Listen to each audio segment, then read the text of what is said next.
We are here to talk about Kant's theory of ethics at a big picture level. We'll review some of the details, but really quickly, and then we'll talk about the big picture, why he proposed this, what the big level justification is, and the sort of motivations behind it, note some attractive features, and then we'll finish the video. All right, so let's get started. All right, so let's go back and look just real quick as a matter of review what we've talked about in terms of Kant's theory. Kant, unlike utilitarians, thinks that things can be wrong even when they maximize overall happiness. It can be wrong for you to do something even when it will make everybody as happy as they could possibly be. And you can have an obligation to do something even though it will make people less happy than they could be. And he says, how can you, let's go back up here, compare his view to utilitarianism, which says that an action is wrong whenever it fails to maximize net happiness. Well, Kant says, no, it's just wrong whenever you couldn't achieve your goal if everyone acted on the same maxim that you're planning to act on. What's a maxim? It's a fancy word for the combination of what you're intending to do and your goal in doing it. And finally, just to review, if we want to figure out whether a proposed action is right or wrong, or permissible or wrong, we have to walk through this three-step process and take it slow. It's more complicated than it looks. First, we have to figure out what the maxim is. What is the action you're planning on engaging in? What is your goal for engaging in it? So if I'm driving through the stop sign to get to where I'm going faster, that's my maxim. The action or the intention is to drive through the stop sign. The goal is to get where I'm going faster. Step 2, universalize the maxim. Imagine everyone who has that goal.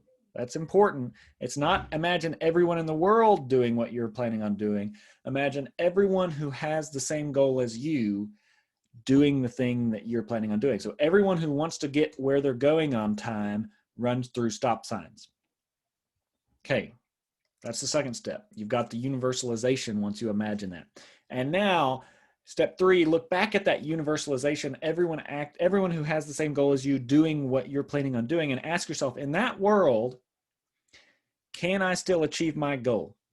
If the answer is no, your action is wrong. You shouldn't do that thing. If your answer is yes, it's permissible. You can do it if you want. Although permissible is different from obligatory, right? It's not the case that you ought to do it if the answer is yes. It's just you can do it. It's morally permissible. All right, so that's your review of Kant. Big question here. We went into the details. The big question here is now, why? I mean, you gave us this decision process. What are the motivations here? Well, we started out and we wanted a theory of ethics that could explain to us why we shouldn't do some things even though it makes for the best consequences, right? That's a pretty pressing question. Why should I not do something if it makes for the most happiness overall? We saw that some intuitive cases where it looked like that was true, you shouldn't do something even though it makes for the most happiness, but now we need to explain why that's the case, right? So now we get this theory that you shouldn't do anything that if everyone did it, you couldn't get what you want. That's the theory in a nutshell. But now we have to ask this question. Why shouldn't we do that? Why is it that I shouldn't do something that if everyone else did it, I couldn't get what I want? Why shouldn't I act on maxims that can't be universalized? Well, Kant has a really interesting a really interesting answer to this. He says the reason you shouldn't do that is because it's actually irrational, right? So this is going to give us a really interesting answer, because what Kant is ultimately saying is the reason you should do the right thing is that you're actually irrational if you don't. Here's why. Here's a principle of rationality. You should treat similar things similarly, right? And two things which are in all relevant respects identical should be treated the same way. So imagine that's a principle of rationality, that you don't treat things that are similar differently, or things that are qualitatively identical, that is, they have all the same properties, you shouldn't treat them differently. rationally speaking, not morally speaking. It's just irrational to look at two things that are the same and say different things about them. Here's an example of that principle. If I see a scientific paper that is supposed to be supporting a conclusion by way of some experiment that's double-blinded with 100 participants, blah, blah, blah, talk about all the features of the experiment, and I say, I think that's good evidence. I think I'm going to believe the conclusion of that experiment. And then tomorrow I open up the same journal and I see another experiment with all the same features, 100% per 100 participants, double-blinded, blah, blah, blah, all the same correct procedures followed. And I say, yeah, but I don't like it. I'm not going to believe the conclusion of that experiment. I'm being irrational, right? I'm being irrational. If I look at my kids and I look at one of them, I say, well, he's 4 years old. He's this tall. He's this weight. He'll be good at soccer. And I look at another kid, also 4 years old, same height, same weight. All the measurables are the same. And I say, this kid's not going to be good at soccer. I've given different claims or different evaluations of two people that are in all relevant respects the same. It's irrational to give a different evaluation in that situation. You should say, well, if they're really the same in all those respects, I say, whatever I say of one, I've got to say of the other. So that's the principle of rationality. Treat things that have the same relevant properties the same in what you say about them, in how you respond to them, in your evaluations of them, etc. Here's the thing. If you think that that's true, and I think it's true, it seems like a good principle of rationality, well, then Kant's going to take this and say, look, consider a case where you cannot universalize your maxim and still achieve your goal. Take the stop sign case. If I universalize, I come to the stop sign, I say, I'm just going to run it. Or let's take this more particular case. You show up at the stop sign at the same time as three other people. It's a four-way stop. And you all get there at the same time. So what rule do you follow in that situation? Well, they tell you you're supposed to yield left, right? But if everyone yields left and they all four got there at the same time, then no one's ever going to go. But let's just say that you're thinking, you know what? I'm just going to gun it. Before I even stop, I'm going to, roll. And before I come to a full stop, just gun it through the four-way stop. You can do that if nobody else does it. But your action is gunning it. Your goal is, I don't want to sit here forever. I want to get where I'm going faster. That's your goal. So your maxim is gun it to get where I'm going faster. Universalize it. Everybody who comes to a stop sign at the same time as three other people will gun it to get where they're going faster. Question, can you, in that situation, still achieve your goal if everyone does what you're planning on doing? And the answer is obviously no, because if everyone did that, then all the other people at the intersection would be gunning it and you'd all just collide right in the middle and you could not achieve your goal of getting where you're going faster. You'd get there much, much slower, several hours slower probably after all the insurance is worked out. Okay, so Kant would call that immoral. You've done something impermissible. It's wrong. Okay, but here's the thing. Assume you go ahead and gun it. You've done something that's wrong on Kant's view, but let's not think about it in terms of rightness or wrongness. You've done something. Let's assume the other three people don't do it, right? So you're not in the universalized world. You're in the actual world where they're not going to do that. You go through, right? You get where you're going, whatever. You get there at least maybe 30 seconds faster than you otherwise would have gotten there after you do the polite, oh no, you go, oh no, you go, oh no, I insist, you go thing. That's going to take you 30 seconds. So you get there 30 seconds slower. You still achieve your goal. You get there faster. Kant's going to look at that and say, you've just performed irrationally. Here's why. You are doing something. You are treating yourself in a way that you are not allowing other people to treat themselves. Reason being, your action assumes that other people are not going to act similarly when they're in similar situations. In fact, you have to assume that when you roll up to that stop sign. If you thought that other people, the other three people, were going to do the same thing, you wouldn't be able to do it. So you are treating yourself differently than these other three cars that are in pretty much the exact same situation as you. You're saying they can't do this thing. In fact, my action requires that they not do that thing. And so in your action itself, you are acting irrationally because you are treating one of these four cars, that is yourself, differently than the other three, even though they're all in the exact same situation. To sort of say it more colloquially, you are treating yourself as special on Kant's view. And that's what makes it wrong.